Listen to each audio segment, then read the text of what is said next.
จากบ้านมาอยู่ไกลมาใช้ชีวิตในมหาลัยมาเรียนรู้ชีวิตมาเจอเพื่อนใหม่เพื่อนที่ดีที่คอยห่วงใยก็เราคือพี่น้องกันจะดูแลกันอย่างนี้ตลอดไปไม่ว่าเธอนั้นจะมาจากไหนเราจะขออยู่เคียงข้างเธอเราจะคอยตักเตือนซึ่งกันและกัน That means Constitution of Kingdom of Thailand. Again, this is we use the formal name of the country is Kingdom of Thailand. Like Saudi Arabia, right? We have friends from Saudi Arabia, Kingdom of Saudi Arabia. In one of the sections of the Constitution, I quote here, section number 4. Human dignity, rights, liberties, and equality of the people shall be protected. The Thai people shall enjoy equal protection under this Constitution. When we use the term Thai people, that is the common name of our people in this country. Apart from that, in section 7 of the Constitution states that the king is a Buddhist and upholder of religions. Nowadays, Thailand has 6 major religions, namely, of course, we know that Buddhism is the main religion in Thailand. We have around 92% of Buddhists in this country. But the official religions is also Islam, Christianity, Hinduism, Sikh, and Brahmanism. The representative of these religions always organize the so-called interfaith dialogues for mutual understanding and create living together without, as I said before, any type of conflict. So this is very, I'm very proud to be a Muslim in this country. Historically, politically, and culturally, Muslims have been an integral part of the social and economic development of Thailand for more than 5 centuries. I mean, the Muslim estimates in this country around nearly 580 years now. But interestingly enough, the position of Grand Mufti means spiritual leaders of the Muslim, or in this country we call Sheikhul Islam, or in Thai, the term in Thai, Jula Rajamundri. Jula Rajamundri means the Sheikhul Islam of Thailand is the advisor to the king during the Ayutthaya period, around 400 years ago. At the same time, Sheikhul Islam served as both a public servant and the leader of Islamic community. Islam is not only the second largest religion in the kingdom, but also enjoy, as I try to mention again and again, enjoy royal and official patronage.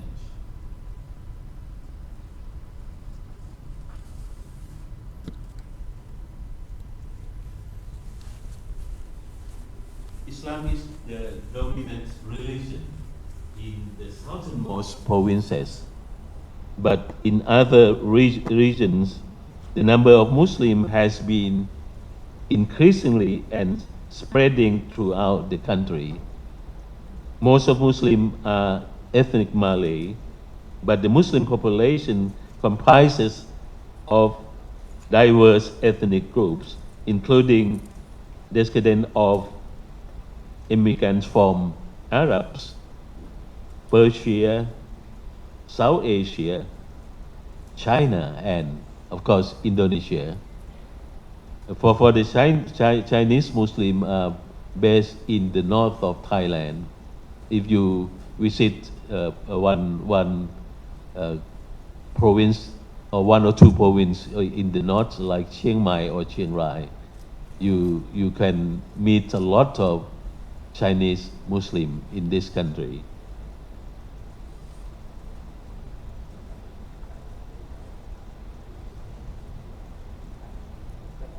About the number of Muslim of Thai Muslim population, in this slide I show that at present the number of Muslim population is around 5,088,000.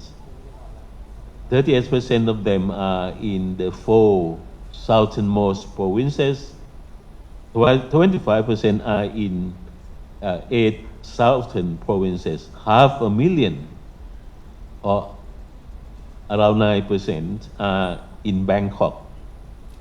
500,000 in Bangkok, and the rest are in 35 provinces out of 77 provinces. There are altogether around 4,000 mosques throughout the country. Of course, a large number of them are in the south.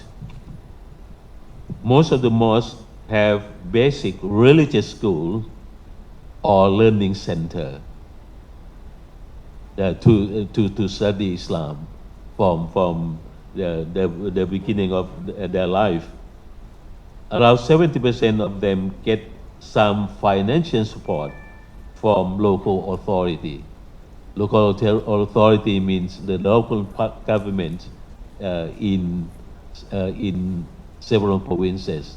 Local government always support not only Muslim, but they also support all type of people in the countries. In terms of legal and social status of Muslims, basically the Constitution states that discrimination against a person on the ground of a different religious belief shall not be permitted. This is very, very, very important for our countries in terms of living a life together, as I tried to say before. Hence, there was no significant pattern of religious discrimination in Thailand. The Thai law provides for freedom of religion, and public organizations generally respect the rights of Muslims in practice. I would like to say on this point that Muslimah in this country can freely wear hijab, and they can wear hijab even in ID card. That is very, very, very. Very open up the country into a source of liberalization.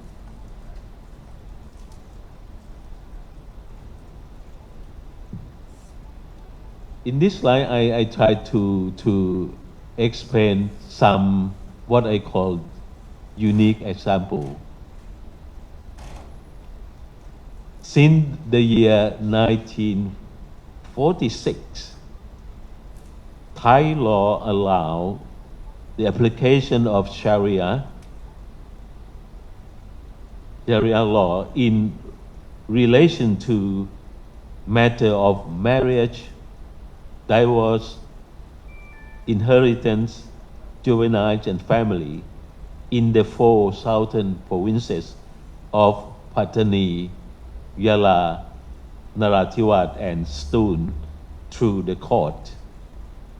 Sharia law is applied in the court of justice through a Muslim judge called the Qadi or Dato Yutitam, who participates in the trial and adjudication of cases and a point of Islamic law and has the power of casting vote. This is one of the unique example, really. That was in 1946, long time ago, before I was born. Right. So I want to show you one VTR.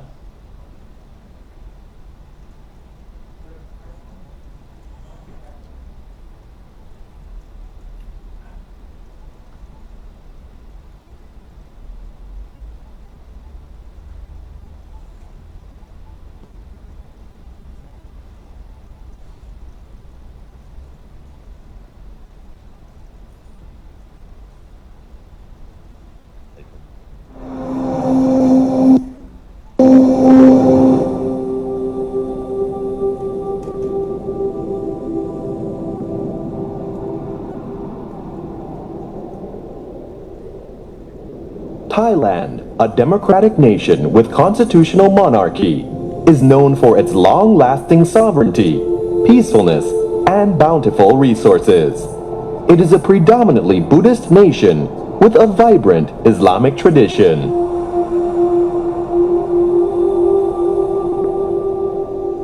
Allahu Akbar,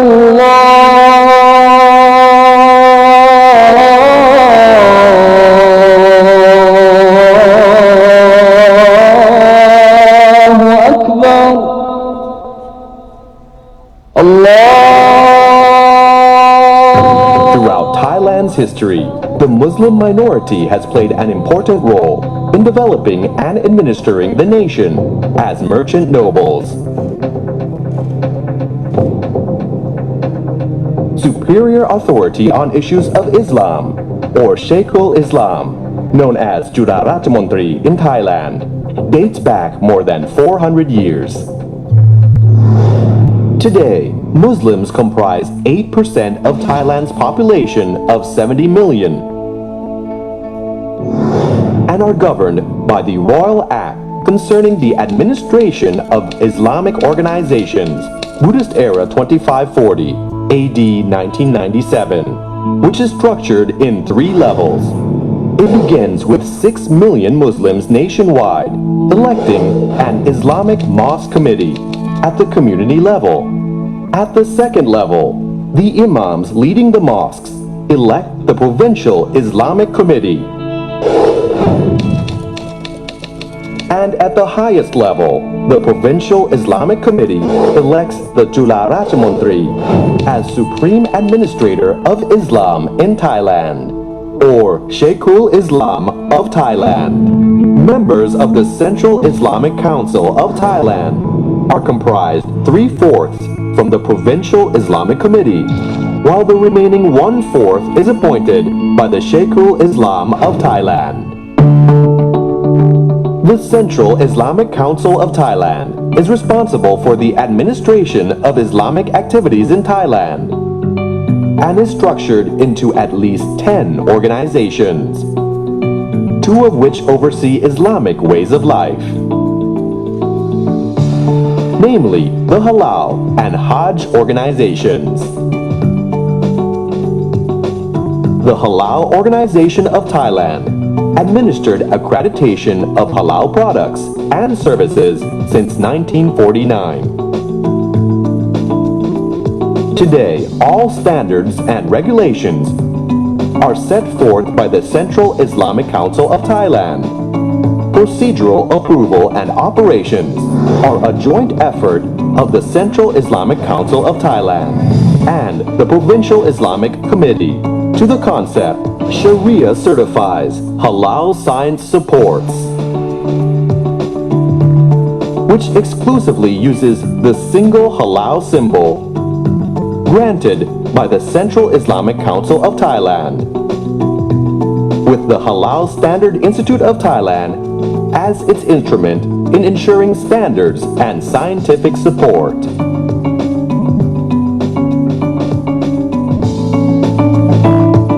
The application of halal science is expertly carried out by the Halal Science Center Chulalongkorn University. Through years of research and development to gain acceptance as the world's first halal scientific laboratory.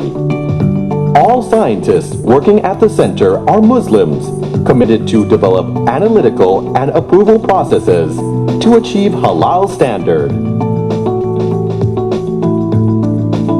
Using information and logistic technologies and innovations hand in hand with the tenets of Islam.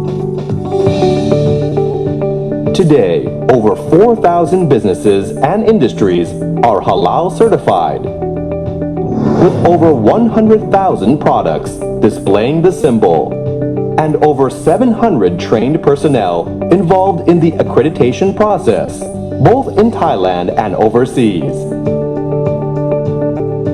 All of which is administered and managed by the Halal Standard Institute of Thailand. This internationally recognized and respected standard is known as Thailand Diamond Halal, world's #1. The Hajj organization of the Central Islamic Council of Thailand works in close coordination with the Sheikh Islam office to blend traditions with administration of the law.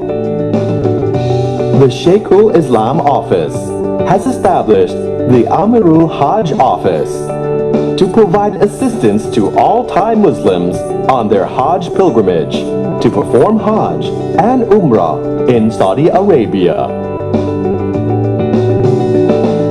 The coordination between these two Islamic establishments in Thailand, as well as close collaboration with related government agencies, such as the Ministry of Culture, Ministry of Interior, and the Ministry of Foreign Affairs, the Saudi Arabian Ambassador to Thailand and other countries, and other agencies involved, have resulted in the full benefit for over 10,000 Hajj pilgrims and tens of thousands participating in Umrah each year. It is a reflection of the care of Thai Islamic services and the government of Thailand for its citizens, regardless of religion or ethnicity, to fulfill His Majesty the King's intention for the well-being of his subjects, regardless of religions. The Sheikh Islam Office, the Central Islamic Council of Thailand, and the Provincial Islamic Committee strongly, hand in hand, administer Islamic affairs in Thailand for the most efficiency to the benefit of all Muslims in Thailand.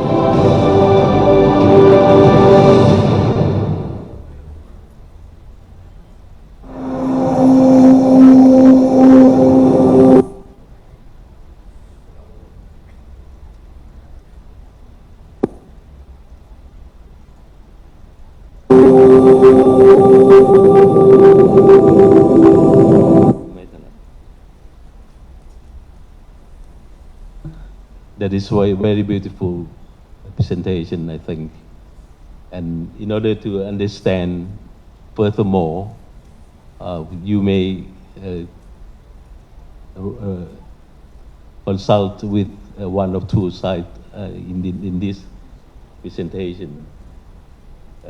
In the video, it's mentioned the Royal Act on the Administration of Islamic Organization 1997.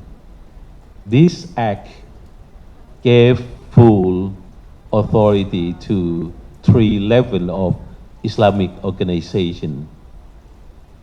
The first level is a mosque in the community. In each mosque, there will be an Islamic committee of the mosque, including 15 members, and every adult Muslim has to register as a member of local mosque, and these members are eligible to vote for an Islamic Committee of the Mosque or ICOM. The second level is an Islamic Committee of the province. In a province that has at least three mosques, there will be the right of set up the Islamic committees of the provinces, of the province. And then I put it here, ICOP. The ICOP committee members between 15 to 30 people will be elected by the imam of each mosque. So at present there are altogether 40 Islamic Committee of the provinces out of 77 provinces. The number of ICOPs are altogether 60,000 persons. So the number of them working together as a network in terms of overseas Muslim in this country. At the highest level is very critical one. That is the one of the leader of the Islamic organization we call Central Islamic Council of Thailand or CICOT. It is a juristic person endorsed by the Ministry of Interior. So the executive member of a number of CICOT is divided into two types. The first one, the first type is 40 members from every ICOP who is elected by committee members in that particular province. And the second type is of those 13 executive member or 1/3 of the first type, selected and appointed by the Chula Rajmundry or Chekun Islam of Thailand, who is also the president of CICOT by position. It is very important to say that Chula Rajmundry or Chekun Islam of Thailand is elected by the member of ICOP or ICOP and royalty appointed by the king. So if you see this diagram again, you can see that this is the so-called administrative structural pyramid of Islamic organization in Thailand. So it is very unique that even the supreme leader of the Muslim is elected by the representative of the member from all 40 provinces, right? You can see. So this is why very unique, as I try to say.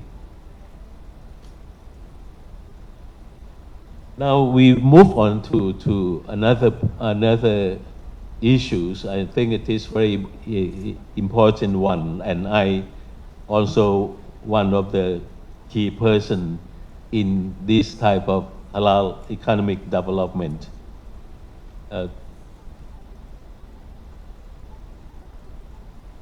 I try to show some particular fact in this slide.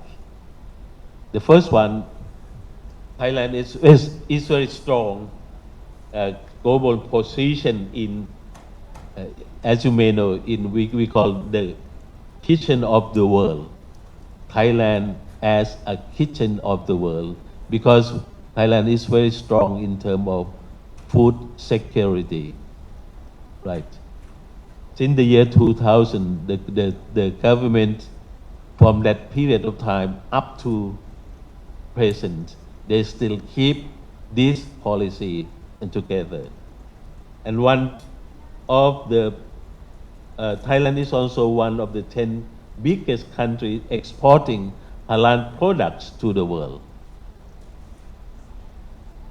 We are also top rank of world touristic destination with Muslim-friendly hospitality services.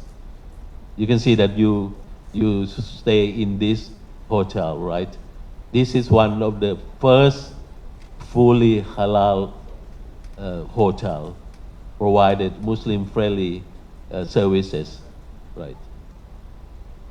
Thailand is also a top medical hub of foreign patents and relative. We are named by several countries that one of the best destination for health and wellness. Apart from that, we are at the moment an observer country member of the Standards and Metrology Institute for Islamic country or CIMIC since the 1st January 2017. I was appointed by the Ministry of Foreign Affairs to be representative of Thailand in this organization. And we have to have a lot of work together in terms of drafting halal standards. I just came back from Istanbul to attend General Assembly of OIC CIMIC. At the moment, this organization have altogether 46 Islamic countries and 3 observer countries. Thailand is a non-Muslim country. We cannot be a member, but we have a good chance to be an observer state of this organization. Many thanks go to our friend Dr. Surin Pisuwan, former Secretary General of ASEAN, who by the time he was the Minister of Foreign Affairs of Thailand, and he applied to be observer member of OIC. That's why we can, Halal Standard Institute of Thailand can be observer state of OIC CIMIC. That is very good opportunity to try for the development of halal products and service in Thailand. Of course, when we are talking about halal, about halal products and services, we have to begin with halal standards. In 1997, the organization of the United Nations called Codex Alimentarius Commission adopted the Codex General Guidelines for the use of the term halal. So 1997 is very important year for Muslim all around the world. That means when we use the term Codex Alimentarius, that is Latin term called food code for the world. So at the moment, halal was accepted to be one of the specific standard. You know that when we are talking about the term halal, the coverage of both halal and toyib became the soft infrastructure of halal food standard in the world market. most of the country, including Thailand, adopted Codex as the prominent basis for developing halal national standard. In 1998, after 1 year, when Codex endorsed those standards, Thailand Industrial Standard Institute adopted Codex General Guidelines for the use of the term halal as the first Thailand halal food general guideline. In the year 2001, the Thai government started launching Thailand as a kitchen of the world policy, and halal foods have been one of the main menus in the Thai kitchen. So in terms of management, this is the strategic crunch of the movement in terms of the development of halal products.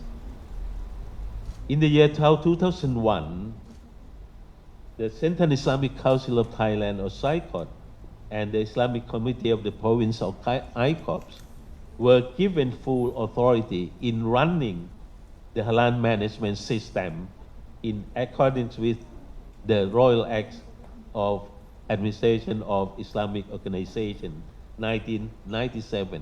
So 1997 again. 1997 Codex Halal Standard, right?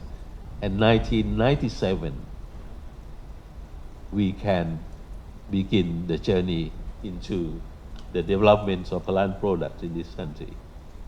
In the year 2002 and 2003, the Halal Standard Institute of Thailand and the Halal Science Center at Chulalongkorn University, one of the oldest university in Thailand, were established by the Thai Cabinet resolution.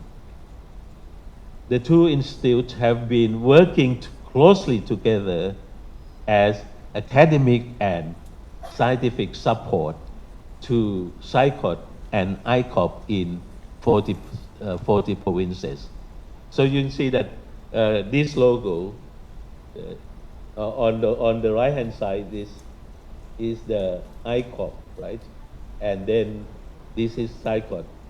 This is a Halal Science Center at Chulalongkorn University, and this is my institute, Halal Standard Institute of Thailand. We work together very seriously and put all type of effort as much as we can to produce halal products to the world.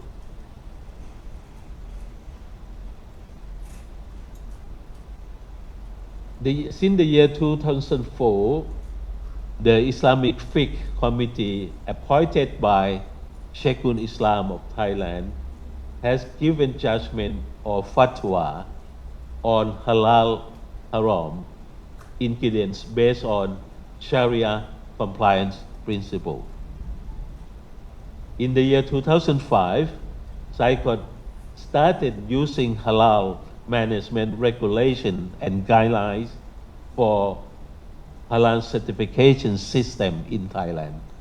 I try to mention this in order to let everyone knows that we are working along the international standard, working along with the basic principle of halal based on Sharia law.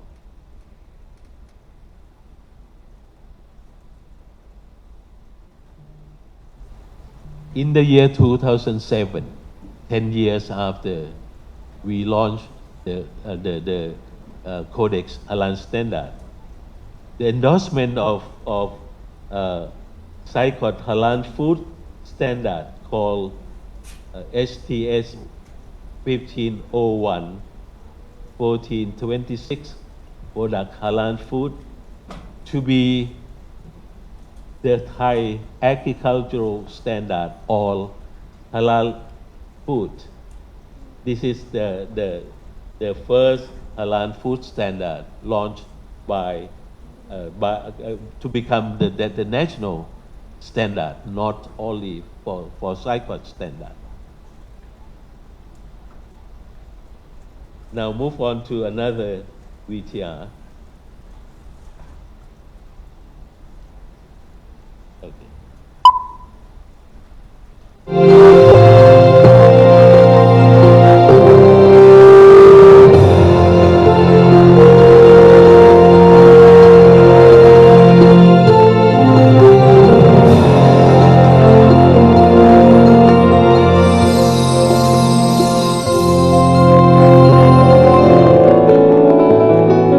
Nowadays, halal logo is recognized as a symbol of quality and safety for consumers.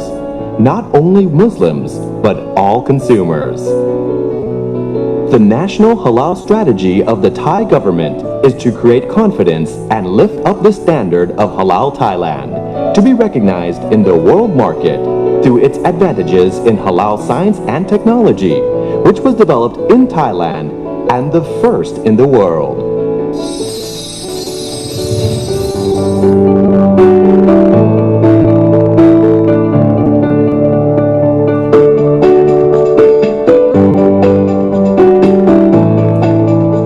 Originating from a small laboratory where Associate Professor Dr. Vinay Dahla began his work in consumer protection for Muslims over 10 years ago. Applying scientific techniques to halal standards was the humble beginning of the Halal Science Center, Chulalongkorn University.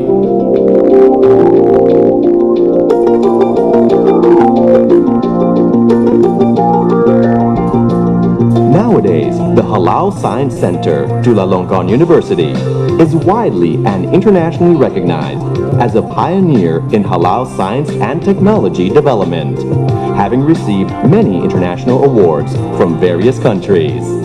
Today, the Halal Science Center, Chulalongkorn University, is situated in Chulalongkorn University Research Building, with servicing offices at Chiang Mai office in the north and Pattani office in the south, with all area of more than 4,000 square meters.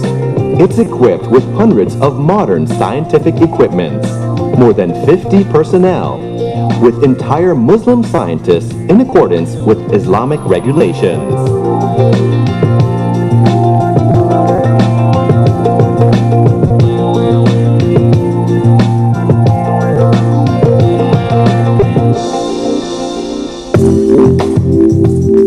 The Halal Forensics Laboratory had received ISO IEC 17025 standard in detection and analysis of contamination according to Islamic Sharia law as follows. Inspection of alcohol levels in food and drug products. Detection of swine gelatin and collagen. Fatty acid profile of haram animals. DNA testing for haram animals. Moreover, the Halal Science Center is dedicated to develop innovations in halal science and technology in many areas to meet industrial and consumers' requirements.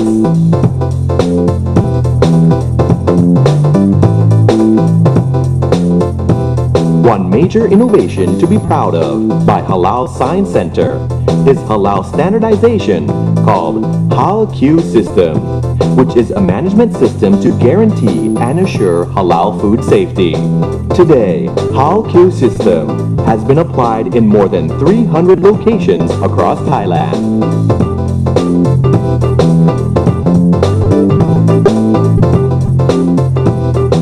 To ensure halal products to consumers' hands remain halal, the Halal Science Center developed Halal ICT, Traceability Logistics System, called SILT, or Sharia-compliant ICT Logistics Control, which oversees manufacturing, packaging, loading, transportation, storage, and distribution to consumers' hands.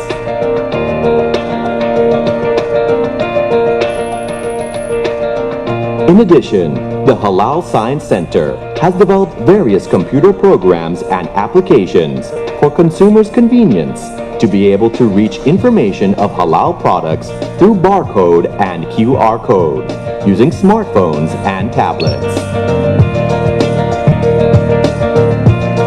The Halal Science Center's obligation is to develop knowledge in halal science and technology for the benefit of society in response to the vision of Chulalongkorn University as the pillar of the kingdom.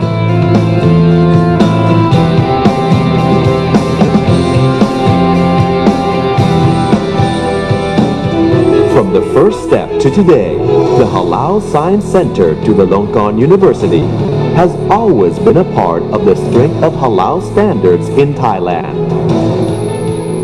Under the campaign, Religion Certifies, Halal Science Supports, with its aim and dedication to develop halal science and technology with quality, and to cooperate with Central Islamic Council of Thailand to reach the goal that Thailand's halal, world's number one. Inshallah. So, I think in my document you can study by your own instead of present by myself.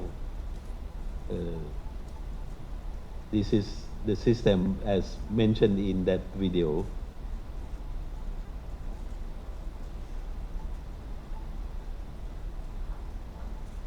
Just one short note on Thailand halal mark. You can see that the halal mark of Thailand in the diamond shape, right?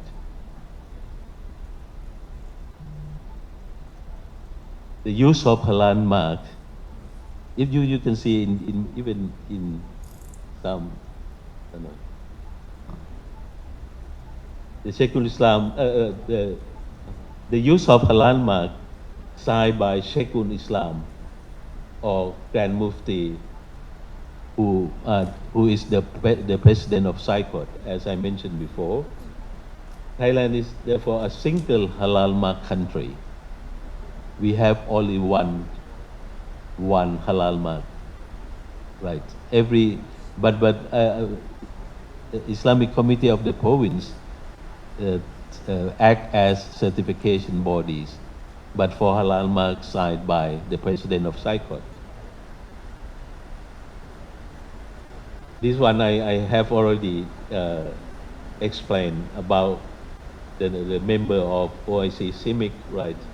At the moment, we are in the state of develop a lot of halal standards covering halal food issues, halal cosmetic issues, halal service side issue, halal renewable energy, halal tourism and related services, halal agriculture processes, and halal transportation. The growth of halal product at the moment, in this year, there are around 165,000 products verified and certified halal by the halal certification body in Thailand. Apart from that, we are also covered on the Muslim-friendly destination, right? So I will end up with the final video on that.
start my presentation with this slide.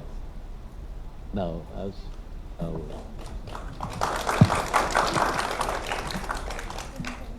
Alhamdulillah, special thanks to Dr. Pakon Piyakon for that wonderful presentation. Now, before handing over the mic to our attendees, before opening the floor for questions, allow me to briefly recap the presentation just now. So, listening to the presentation, three main themes popped up in the presentation, and those are the themes of harmony, the organization of Islam in Thailand, and the halal economic development in Thailand. With regards to harmony, the doctor mentioned that Thailand plays an important and also a very unique role in the context of Islam, in that it is able to live in harmony despite having many people from various backgrounds, from various cultures, from various religions. And with this, we get the lesson that Islam teaches us, and it goes in line with one verse in Surah Al-Hujurat, verse number 13. Brother Nasif, I'm pretty sure you're familiar with the verse itself, where Allah subhanahu wa ta'ala mentions, وَجَعَلْنَاكُمْ شُعُوبًا وَقَبَائِلَ لِتَعَارَفُوا. Allah created us in tribes, in nations, in different religions. However, those are not factors that should make us break apart from each other. Rather, we should be able to live in harmony. And Alhamdulillah, Thailand as a country has been able to do that. And that is also thanks to its constitution. So the doctor mentioned a part of the constitution where the constitution mentions that Muslims are to play an important part in the social and economic development of the country, as well as discrimination is not to be permitted on the grounds of a difference of belief. And to exemplify the point of Thailand being unique, the doctor also mentioned that Thailand is home to the world's first halal science center, which was established in the year 2000. And Thailand also allows the application of Sharia law in the four southern provinces, namely Narathiwat, Pattani, Yala, and Satun. And this is a very unique situation. You don't really see non-Muslim countries being allowed to apply Sharia law. So in the context of Thailand, it is very unique. And finally, on the point of the Thailand halal economic development, in line with the Thai foreign policy of being the kitchen of the world, and coupled with the fact that Thailand is home to one of the world's leading halal science center, Thailand has been able to become one of the 10 biggest countries that export halal products. And this has allowed the halal industry to grow exponentially in the context of Thailand. And right now, Thailand is becoming one of the world's leading halal countries. So for now, I would like to open the floor to our attendees, to our participants, our staff members as well. If you would like to ask any questions, right now the time is yours, the floor is yours. Please, welcome. Okay, so we have our first question coming from Mr. Sus Musin, our participant from Cambodia. Bismillahirrahmanirrahim. Assalamualaikum warahmatullahi ta'ala wabarakatuh. Salam. First of all, I would like to thank to our organizer, all of and the participant here. I'm very interested about your presentation. It's very important. We are as a minority country as Cambodia. When we are smaller than Thailand, the minority that we can call right now is approximately close to 1 million of the Muslim population among 16.5 million. And what is meet some difficulties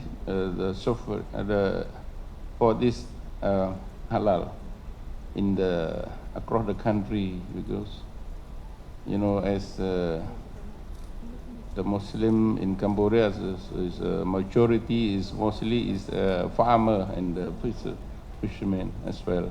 That's why very few in living in a town as well, and government officer in the past, but now it's increased more and more. Then also not only the facing this difficulty for our local Muslim and but also for especially for the tourism from outside, even Asian member state and also from other regional as well, Arab as well. So very few Muslim restaurants in Phnom Penh, in the capital, and there's this is the reason that our Muslim leader in Cambodia has learned from our Islamic country, Muslim country, as well as in ASEAN, like Malaysia is also they learns from for this how to implementing and establish of the halal halal body as well. And then I have been visit here one time also regarding the halal, and I'm not sure more information about this one, but when I was here the one time, then when we listen and we see the presentation, also we see some field of the for halal field, that we can say this Thailand is a success than the Muslim some or other Islamic country, because we see, during last I see it's not almost near 10 years ago I've been here and visit this one, and later on we asked one of the Muslim leader in Cambodia, led by Dr. Usman Hassan. This is the chairman, and I'm the vice chairman of the Muslim community in the political or society as well. Then we start to do this. Then during year 2008, if I'm not mistaken, then we rise and explain briefing summary to our government and to my Prime Minister today is Prime Hun Sen. Then he's agreed to give to the ministry agency, like Ministry of Commerce, Commerce, to lead to do this one, and from other ministry like Agriculture, Industry, Ministry of Health, Tourism Ministry, and then because and Cambodian the non-Muslim, they don't know about the halal. What is the meaning of halal? What is the Muslim food?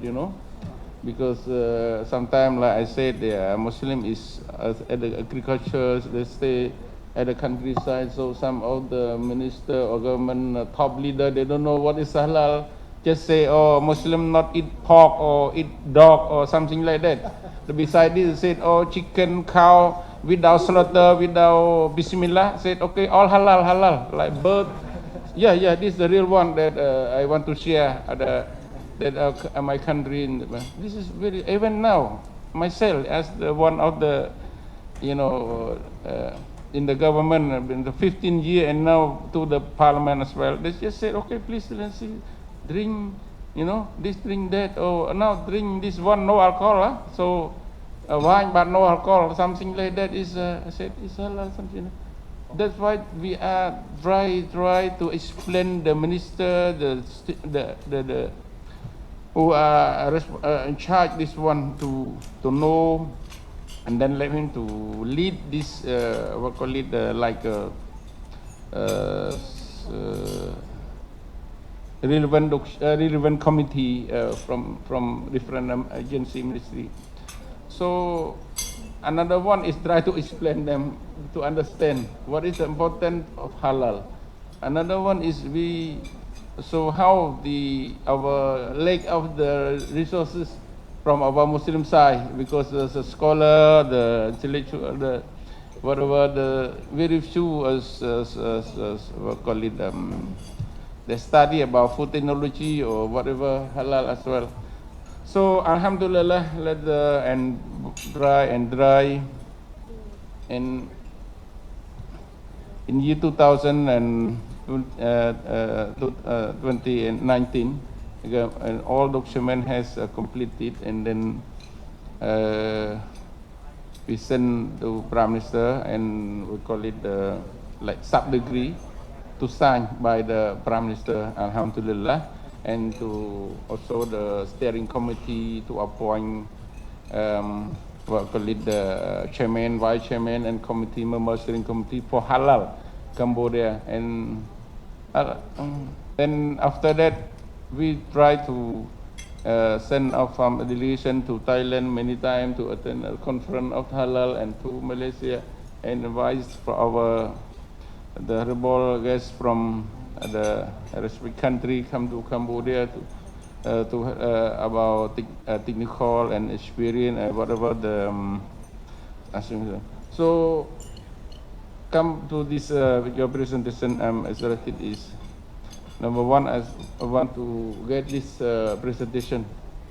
Yeah, I have very interesting two.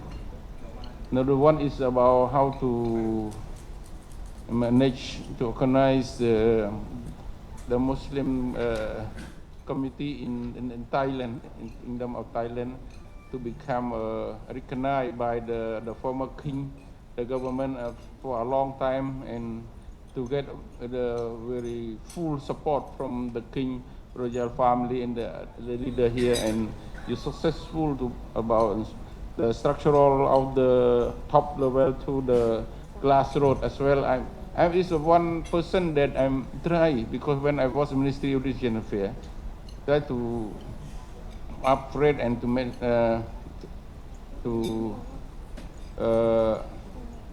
put in the what we call it by law or sub-degree that how to appoint the Muslim leader like imam, what the mean of the imam. They have the chairman, vice chairman, a committee or secretary as well, and how who are selected of this imam as well, and for the district level called Khan of district, and also provincial level, how the voter is from which, from the grassroots people, or from the leader of the committee. Like say, Doctor has mentioned that 10 or to 15 of the other members, something like that. And then the Mufti, how, but the Mufti today is like here you call Sayyid Islam, is appointed by the king only. But during that time, year 2000, is a almost not what is this, 20 year almost. Yeah, almost 20 years. Because that time we are difficult, because the country is still get a peaceful for the whole country, the fighter group and chase joint government and Korean government as well. That's why we only get the, like say, sign or any approved from imam among the 300 villages in the whole country, and then to ask to the Prime Minister, and Prime Minister send the proposal to the king and appoint the Mufti, and until today. But for the letter, how we are, choose the Mufti, choose the Sayyid Islam of Cambodia as well. That is one of the sensitive one. Second one, that's regarding the. Okay, the question is. Yeah. The question is how who has the rights to vote for the imam in the grassroots, and then who has the right to vote for the provincial or like 3 provincial or sub-regional province for the become a committee as well. Yeah, this is our question. I understand your situation, because I have been working with you, I think, yes, for so many years, and I would like to say that at the moment the Prime Minister of Cambodia also put a lot of effort in terms of supporting Muslim in Cambodia. I went to Phnom Penh several times, thanks to Senior Minister Usman Hassan. He called me yesterday. He called me yesterday. Don't forget that Thailand spent a lot of time, not 1 year, 2 years. We start this type of, arrangement 4 centuries ago. And then in the year 1949, we can establish 1949 up to here, up to today is 72 years. 72 years. So it takes time, and you have to as you start to say, starting from the root of the people, starting from local community, starting from the mosque, starting from the Islamic school, and then at the moment in Cambodia you have some imam graduated from Saudi Arabia or from Malaysia, from several countries. I met Grand Mufti of your country as well. He's a very, very young man, very wise one. So dua for our friend from Cambodia. In the near future, of course, because one thing Cambodia is very, very, in terms of politics, it's quite,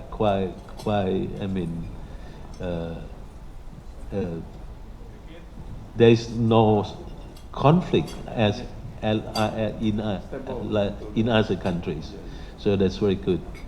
And when your Prime Minister said to me, we want your support, so Thailand, all of us, give full support to you. Surely. Okay. So next question, please. Assalamualaikum warahmatullahi wabarakatuh. Ustaz, I am Nasif Ahmad from Sri Lanka. Yes. In last couple of decades, we had allegation against Islam and Muslim, especially on the issue of halal certificate. So have you ever faced any such occurrence in Thailand? As you know, Sri Lanka is... Repeat again. Such. There were allegations against halal logo and halal certificates in Sri Lanka. Some extremist groups condemn Muslims and Islam and the halal certifying issuing body in Sri Lanka, Jamiatul Ulama. So have you ever faced such issues in Thailand, because Thailand is a minority Muslim country and it's a Buddhist country, and Sri Lanka also, we share the same geography and demography. And the second question, is there any short course for international students to follow this halal concept now in any scientific course or anything? Because mostly when it comes for halal, we only think about halal foods, but it's a large spectrum of things. We can talk about halal tourism, halal logistics, halal food, including halal food. So I think it's better now. It seems that Thailand has become a prominent country which offers halal products. So I think the next duty and the responsibility of Thailand is to share the knowledge and experience to other countries, especially non-Muslim and minority Muslim countries. Jazakallah khair. For the easy question first, the second one. We have a lot of courses, whether it be short courses or degree courses in several universities in Thailand. particularly in the south, Prince Songkla University, Narathiwat Ratchanakarin University, and even in Bangkok, like Chulalongkorn University, and some private universities like the new one, Kirk University. My institute also open free course for Sri Lanka, because your certification body, we train them, right? The first question, I think Thailand, we not really like to use the term minority. Muslim is not minority in this country, because we integrated with the big society without any difficulty. You can see that in every community we have free and in open up our learning center or even school or something like that. So in terms of the movement of against the so-called halal mark seem to be a very small group, but those are the victim of the so-called Islamophobia. But when we deal with this type of people, we never say negative thing about them. We have to face with them with positive thinking. In my view, I think if you have to have a positive strategy, you can open up their mind. So in this country, we have a lot of interfaith dialogue between faith groups, and we have to go to them with pure, with friendly, with brotherhood. So in terms of working together with non-Muslim, we have to respect them. We cannot enforce them to believe with us. It's said in Quran, right? So if you are a good Muslim, one day they will understand us. Okay, so as we are running short on time, I will allow for a few more questions since we are currently short on time. So welcome Ms. Fini to ask the next question, please. My name is Fini Alfia from Indonesia, but I come to Thailand since last year. And I've been reading some news in Thailand, and once I read about that Muslim businessman in Chiang Mai, and he would like to develop halal zone tourism in Chiang Mai, but he got rejection from the local communities. And I would like to know how the Islamic organizations address this matter. And may I ask the second question, please? Yes. Okay. And when I came here, my teacher always said that you don't have to do many things. You just keep the 5 times prayer and bring rahmat to others. And I would like to know how Muslim, I mean in general, especially the Islamic organization here in Thailand, spread the ideas of rahmatan lil alamin in this country. Thank you. Of course, we are Muslim. We believe in that. If you have time, you can visit any Muslim community throughout the country without any difficulty at all. For the first question, I think that is very fake news. Chiang Mai is one of the best case of Muslim living with others very, closely. And in Chiang Mai, I think most of the Muslims are well educated. And Chiang Mai is one of the, tourist destination. You can this week they will have halal street food open in Chiang Mai from the 1st of December up to the 10th, the 14th December, for 2 weeks, right at the center of Chiang Mai. So no, there is such a thing, I think. Of course, when you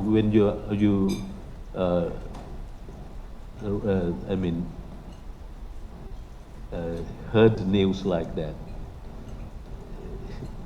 you have to reconsider it again. No such a thing at all. Okay.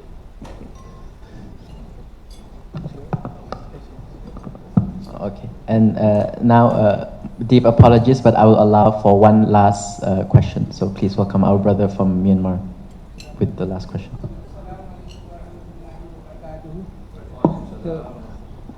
Nowadays in Myanmar, that halal certification or scrutinization is a very important and crucial problem in Myanmar. This month of November 10, we from Myanmar Jamiatul Ulama, I myself, one team, went to that halal certification committee of Thailand near the Sheikh Islam office. Yeah. We discussed about how to promote or how to train our Myanmar young or our organizations for halal certification business halal mechanism. So my question and request is, would you arrange how our young generations to train how to scrutinize or certificate in not only academically or practically such trainings? That is my request and questions. And another only one question is, I want to know that Sheikhul Islam is not only a religious leader, he is civil servant. So I want to know whether it is appointed by the constitution or by the king as a civil servant. I don't understand the second question. Oh yeah. You said that Sheikhul Islam is not only a religious leader, but is a public servant. Mm-hmm. So that was during the Yuttayan period, around 400 years ago. Oh. Sheikhul Islam is the official service public servant of the country. Yeah. And apart from that, he also the leader of the Muslim community. Yeah. That is the old day. Yeah. But at the moment, Sheikhul Islam is the advisor to the Ministry of Interior and Ministry of Culture. Yeah. So they change the setup of the context, right? For the first question, I think we are ready. Yeah. Thank you, sir. To work with you. Our Muslim Thai Muslim in this country. Yeah. Because we are neighboring countries, most of Muslims were eating all the so many things as my brother says. Mm-hmm. Whether there is rubber stamp there halal, they all eat it. Whether that is from Thai or China or bogus or Indonesians, or we can check it. So we want training in Thailand. Uh-huh. I will support you on that. Thank you. Okay. So since we have run out of time, I would like to convey my sincere gratitude and thanks to Secretary General of RISEAP for opening up this opportunity for students and youth in this country.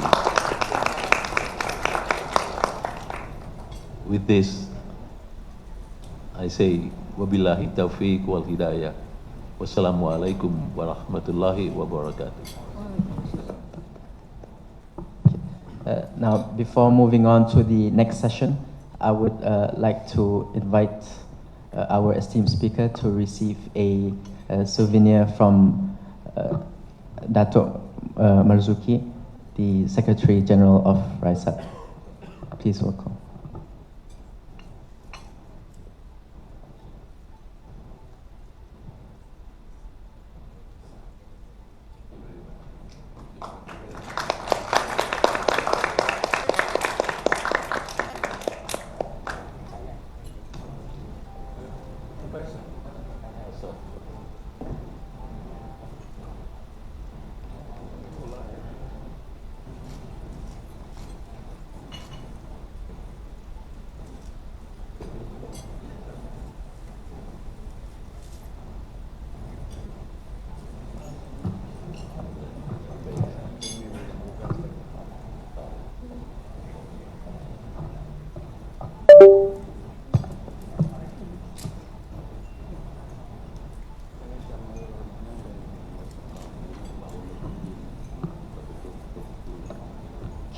Alhamdulillah, so we have finished our second session of the day, and I hope the lunch did wonders and you guys are still energetic, you guys are still full of energy, as we still have a couple of activities, a couple of sessions left for the remainder of the day, and then inshallah, no later than 7 p.m. we will be having dinner. As for the next event, allow me to introduce the topic as well as the speaker for the next session. So our next session will be a sharing session on the topic of embracing Islam in Singapore by Brother Muhammad Faiz, one of the committee members of RISEAP. So Brother Muhammad Faiz himself, he is a revert to Islam, having reverted to Islam from Christianity. And in this talk, he will be sharing his experience as a revert in Singapore, how he came to the religion of Islam, how Allah has guided him, and perhaps this talk can prove to be beneficial to the audience, especially people who know friends or peers who are interested in Islam. So perhaps the mechanism that Brother Faiz has experienced will prove to be beneficial to the listeners. Please welcome Brother Muhammad Faiz.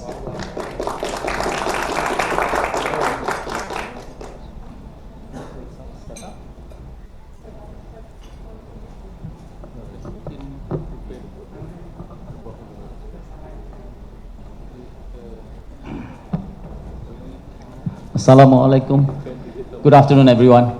If you can just give me a few minutes, I'm just getting it ready, my slides.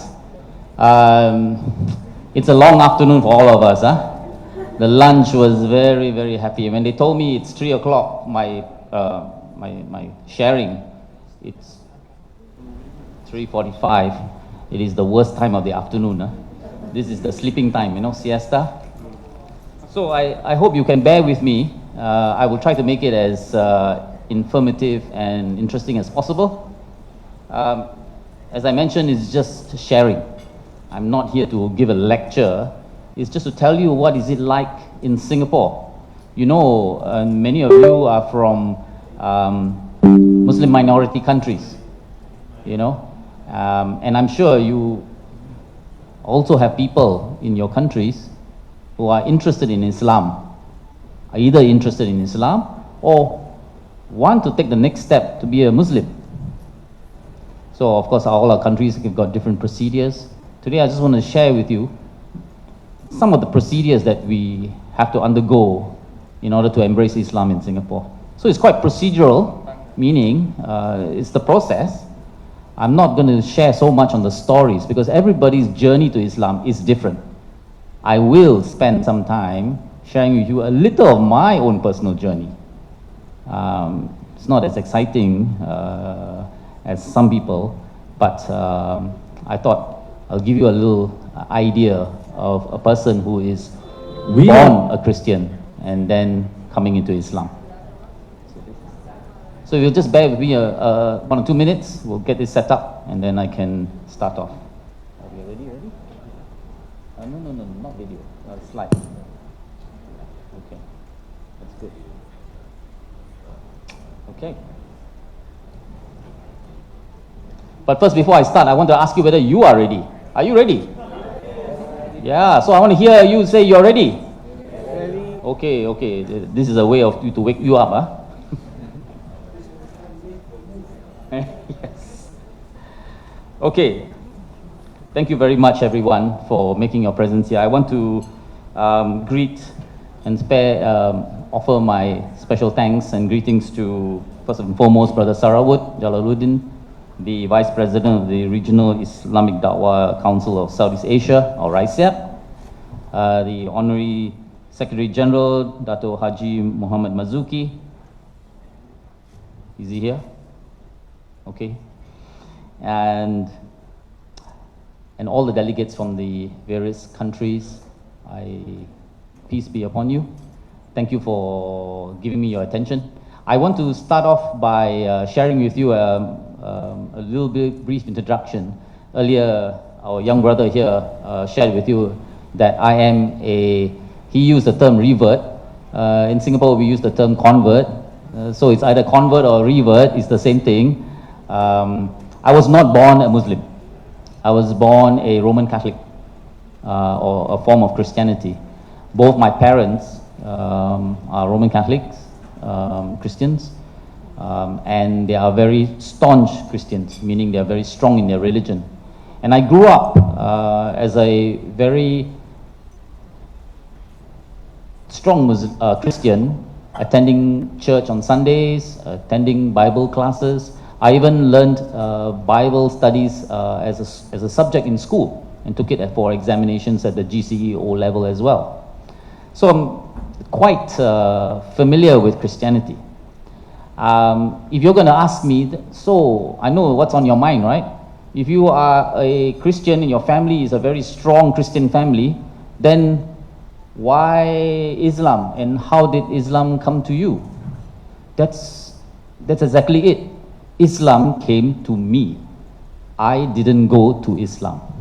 Islam came to me. And until today, I cannot understand and I cannot explain to you why Islam. Why did I become a Muslim? I really don't know. Of course, it's a very funny answer. A lot of people will say, oh yes, because I believe in the religion, you know, I found the Hidayah and what have you. But to me, I still cannot explain how come I am a Muslim today. But that doesn't mean that I have any regrets or I made the wrong choice. Of course, I feel very blessed that I have found this religion. And more importantly, I have gotten to know many fellow Muslims who have helped me on my journey to become a Muslim and be a stronger Muslim. So before I go on and to share with you what goes on in Singapore and how people embrace Islam, I want to ask for your forgiveness. I am not very strong in Islam. I'm still learning, which is why you and we all help each other to help me to grow in Islam. So please forgive me if sometimes I pronounce certain words that are not so correct in Arabic. So please bear with me. So my background is I'm of mixed parentage. My mother is Chinese, my father is Portuguese. I am born in Singapore, and my profession is I'm a lawyer in the public service of the Singapore government. I have my connection with RISEAP is because I served as the president of the Muslim Converts Association of Singapore. This is an association that takes care of people who want to, who share about the knowledge of Islam. We provide that information, and then it's an information center as well as a center for the welfare and the development of converts in Singapore. Right now, I'd like to stop for a moment and check in with you. Can I have a show of hands from the brothers and sisters from Thailand or those who are non-English speaking? Am I speaking too fast? Is it okay for you? Yep. Okay? Okay. Sure? Okay, okay. I want to make sure that you are with me. You are not in some other land or in night market or thinking of shopping or what. Okay, you're with me, yeah? Okay, very good. Right. So, about my journey to Islam, as I was saying, I was a very strong Christian. At the age of 16 years old, when I was 16 in high school, my teacher selected a few students in the classroom to tell us, I'm giving you a project I want you to research on religion. All right? When she said that, I just had to go to the toilet. I don't know why I had to go to the toilet. So I left the classroom and I went to the toilet. And then all my friends chose all the religions. They chose Buddhism, Taoism, Hinduism, Christianity. You can only choose a religion that is not your religion. So when I came back to the toilet, to the classroom, I was the last one. And the teacher said, oh, sorry, you have no choice. There's only Islam left. You have to choose Islam. So I was very worried because, wow, Islam, I think is very difficult religion. And then I look at my classmates, why you all didn't choose Islam? And they said, oh, you are not here. So too bad, you know. So, okay, I was stuck with Islam. I had to research on Islam. And when I was doing my research, I discovered there's a lot of similarities with Christianity. As I told you, I used to attend Bible studies and I took it as a subject. And I found there's a lot of similarities within Islam, the Holy Book, Holy Quran, and the Old Testament of Christianity. It's the same. Let me tell you, it's the same. So it was quite easy for me to understand. Fine. Okay, so I got to some knowledge of Islam, but did that mean that I started to be interested in Islam? No. It was just a project. I did it in school.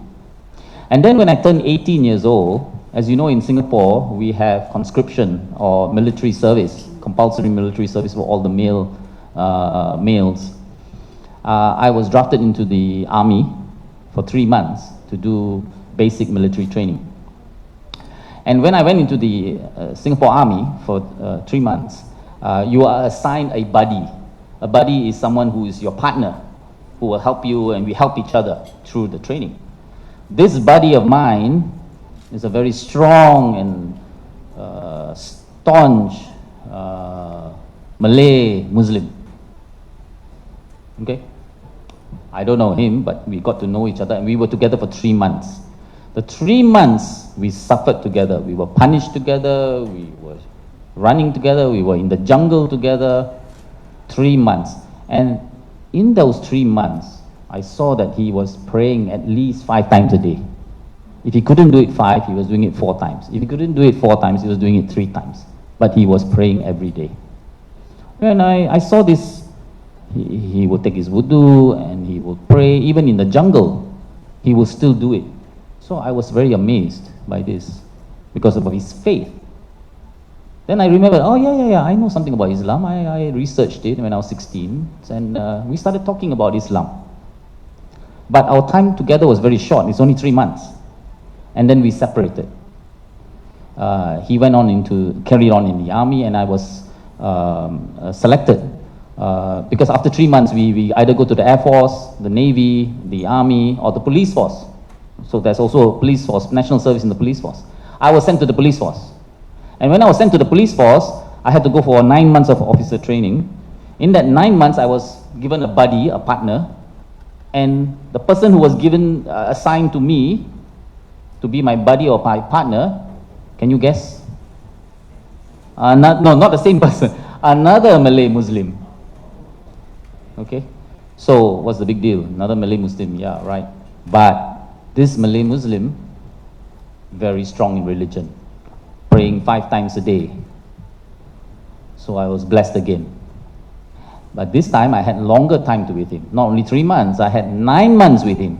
Every day, Monday to Saturday, we will be together.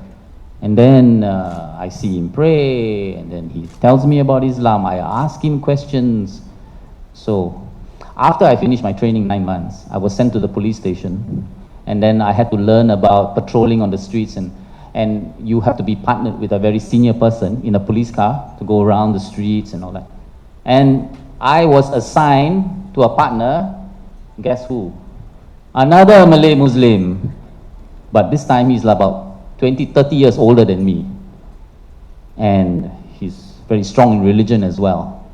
Of course, you may be thinking, did he get into the car and start talking about Islam? No, of course not. We were talking about police work. We were talking about how to catch the thief. But I started to ask him questions. And when I started asking questions, then he thought, you want to know about Islam, that's very good. And he started talking about it, but not enough. And he said, I'll bring you to a place called the Muslim Converts Association of Singapore, or as we call it in Singapore, Darul Arkam. Darul Arkam is, correct me please, Darul I think is house of, right, house. Arkam is the house of a convert, the first convert. I think so. I may be wrong. Oh, okay, the person who has welcomed converts, is that right? Yeah, okay. So we have a center, Muslim converts is also known as Darul Arkam. He brought me there. But he brought me there and he just left me at the doorstep. He says, okay, you go inside and then you go and find out yourself. So when I went in, and this is what is my presentation, the journey of how to become a Muslim in Singapore. All right? Yeah. So I went through these steps, these three basic steps.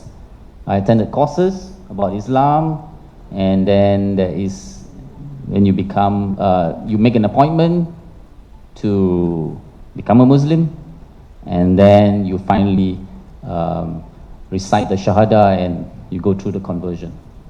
Okay, so I went through this 3 steps. Now these 3 steps, how long did it take me? I think the Ustad told me that you are very funny, you know. Everybody takes about 3 months, 6 months. You took 2 over years to become a Muslim. But he says, this is Allah's will, you know. I was ready. I attended all the classes. Okay, sufficient knowledge in Islam. I was able to Salat, pass the test, recite the dua. But the dua, I had real difficulty because it was in Arabic.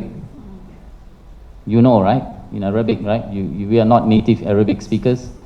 So it was a real struggle for me. And I was very, very angry.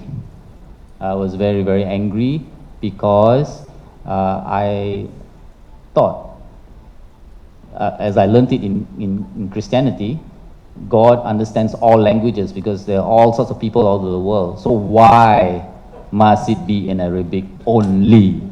Why can't I say the Al-Fatiha in English? There's the English translation, the Quran, there's a translation in so many languages. So what's the problem, right? As you know, I was, that's why at that point in time, I knew that I was going to read law. As a lawyer, it's a very argumentative. So I was asking the Ustad a question and he says, well, you're very difficult, you know. Are you here to test me or I am here to teach you? You know? So it was very, very difficult. I was a very difficult person, you know, because I was asking these questions and I didn't have a satisfactory answer. Of course, we know the answer. Why must it be in Arabic? Why must the dua be in Arabic? You all know the answer. I also know the answer, but it's still not good enough for me. So I says, no, I cannot speak Arabic. I cannot remember. I don't know how to salat all the dua. I don't know. So I didn't embrace Islam for 2 years. And until today, I cannot explain this. One day, suddenly, it was not because there was lightning or thunder. No. It was just one day. I just came to me, the Arabic, the dua in Arabic, it just came to me naturally. And that was the day I knew that I think I'm ready to be a Muslim. Of course, I was surrounded by a lot of people like you, who, and in these past 2 days when people get to know me and I meet new friends and brothers and sisters, and I tell them that I am a mu'ala, chairs, and they are very sick. They want to become Muslim before they die. So you have all sorts of people. And of course, you have boyfriend and girlfriends attending as well. And you know why lah. Right? Yeah. So you have one partner is a Muslim and the other partner is non-Muslim. So they also attend this class. Now, that is just one lesson. It's just one lesson, because in one lesson it's 2.5 hours, and we try to share with them about Islam. We don't want to make it too tough.